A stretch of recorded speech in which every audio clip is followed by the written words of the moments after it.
Hello बच्चों, पिछली कक्षा में हम सबने क्या किया था?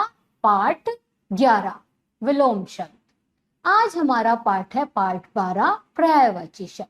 आइए इसको विस्तार से पढ़ते हैं। पाठ 12 पर्यायवाची शब्द। बच्चों, पर्यायवाची शब्द क्या होते हैं?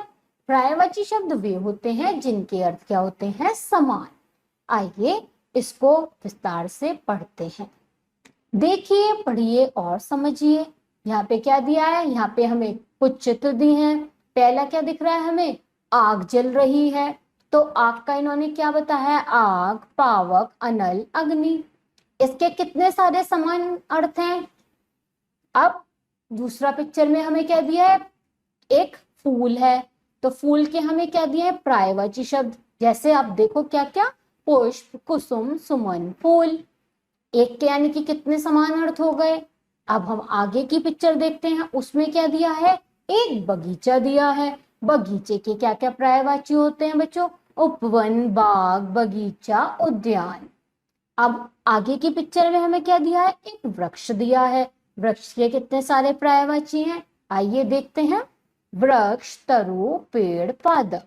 यानी कि एक के एक जैसे समान अर्थ वाले बहुत सारे शब्द हैं जिन्हें हम कहते हैं पर्यायवाची शब्द। आपने देखा कि ऊपर दिए गए प्रत्येक चित्र के आसपास लिखे शब्द एक ही अर्थ दे रहे हैं। इन्हें पर्यायवाची शब्द कहते हैं। इस प्रकार हम कह सकते हैं कि एक समान अर्थ वाले शब्द समानार्थी या पर्यायवाची शब्द कहलाते हैं। जो भी एक जैसा समान अर्थ दे वो क्या कहलाते हैं? शब्द पर्यायवाची शब्द। आइए देखते हैं इससे आगे बच्चों। कुछ अन्य शब्द एवं उनके पर्यायवाची याद कीजिए। अब यहाँ पे क्या है? हमें बहुत सारे पर्यायवाची शब्द दिए हैं जिनको क्या करना है? आप सभी बच्चों को अच्छे से याद करना है। आइए देखते हैं वो कौन कौन से हैं। ईश्वर, ईश्वर का क्या क्या पर्यायवाची है? परमात्मा, प्रभु, भगवान। कपड़ा, कपड़ा का है चीर, वस्त्र, वसन।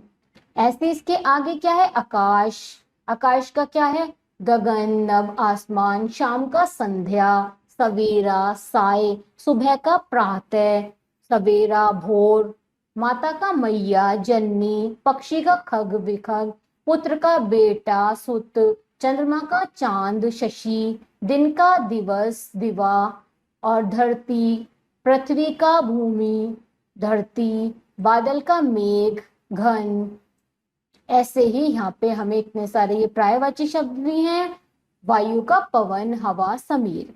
आप सभी बच्चों को ये पर्यायवाची शब्द अच्छे से याद करने हैं।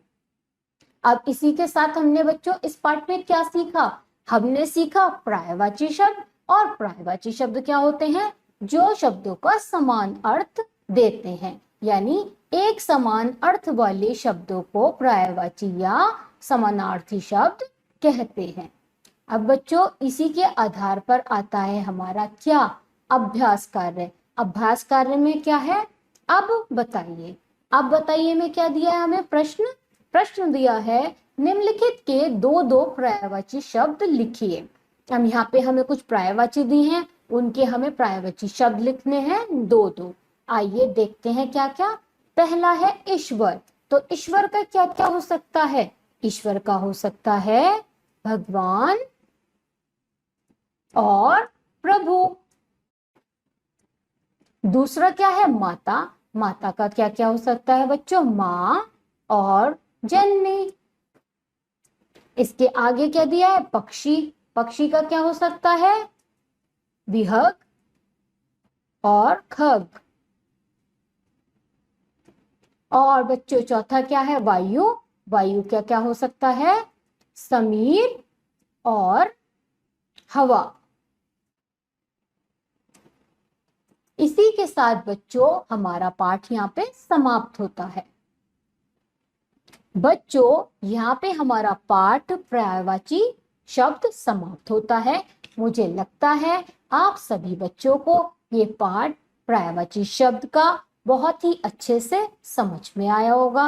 अब आप सभी बच्चे पर्यायवाची शब्दों को याद करेंगे और अपने पाठ को मजबूत करेंगे। इसी के साथ बच्चों हम आपसे मिलेंगे अगली कक्षा में। तब तक के लिए आप सभी बच्चे अपना ध्यान रखिए।